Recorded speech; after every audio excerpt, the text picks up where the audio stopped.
আগামী 30 সেপ্টেম্বর মাঠে গড়াবে নারী বিশ্বকাপের এবারের আসর। এই বিশ্বকাপটি অনুষ্ঠিত হবে ওয়ানডে ফরম্যাটে। নারী বিশ্বকাপে বাংলাদেশের স্কোয়াড ঘোষণা করেছে বাংলাদেশ ক্রিকেট বোর্ড। এই স্কোয়াডে কে কে সুযোগ পেলেন, কাদের জায়গা হলো, সংক্ষিপ্ত আপডেট আপনাদেরকে জানাবো। এখানে বেশ কিছু নতুন মুখ আপনারা দেখবেন, বা যাদের খেলা খুব বেশি আমরা দেখি নাই তাদের সম্পর্কে হয়তো আমাদের খুব বেশি অনেকের ধারণা নেই। শুধুমাত্র এরকম একটি নাম বলবো প্রথমে, তিনি হচ্ছেন রুবিয়া হায়দার ঝিলিক। আর রুবিয়া হায়দার ঝিলিক তিনি উইকেট কিপার প্লাস ব্যাটার। তার খেলা আমি দেখিনি, আপনারা দেখেছেন কিনা জানি না। And finally off spinner Nishita Akter Nishi, মাঝে মাঝে তাকে স্কোয়াডে দেখেছি। টপ অর্ডার ব্যাটার সুমাইয়া আক্তারের উপরও আস্থা রাখা হয়েছে।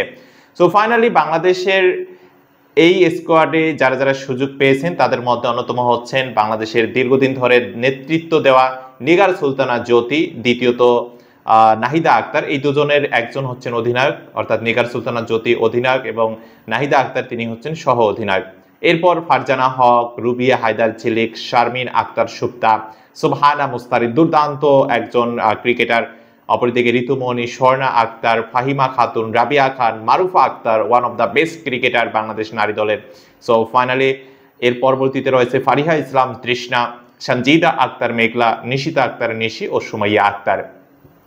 এই ক্রিকেটাররা আশা করি বিশ্বকাপের মঞ্চে যারা একাদশে সুযোগ পাবেন তারা তাদের সেরাটা দিয়ে বাংলাদেশ দলকে জেতানোর জন্য যথেষ্ট চেষ্টা করবেন। যদিও আমরা জানি যে অন্য দলের তুলনায় বাংলাদেশের অ্যাবিলিটি একটু কম, তারপরও খেলার মাঠে অবশ্যই আমরা চাই বাংলাদেশ নিজেদের সেরাটা দিক এবং সেরাটা দিয়ে নিজেদের প্রমাণ করুক, এবং বিশ্বকাপের মঞ্চে আমরা আশা করি ভালো কিছু করব। আর ফাইনালি বাংলাদেশ নারী দলের জন্য শুভকামনা রেখে ভিডিওটি এখানেই শেষ করতেছি। খেলাধুলার সর্বশেষ আপডেট মিস করতে না চাইলে অবশ্যই চ্যানেলটি সাবস্ক্রাইব করে রাখতে ভুলবেন। এতক্ষণ সঙ্গে থাকার জন্য অসংখ্য ধন্যবাদ।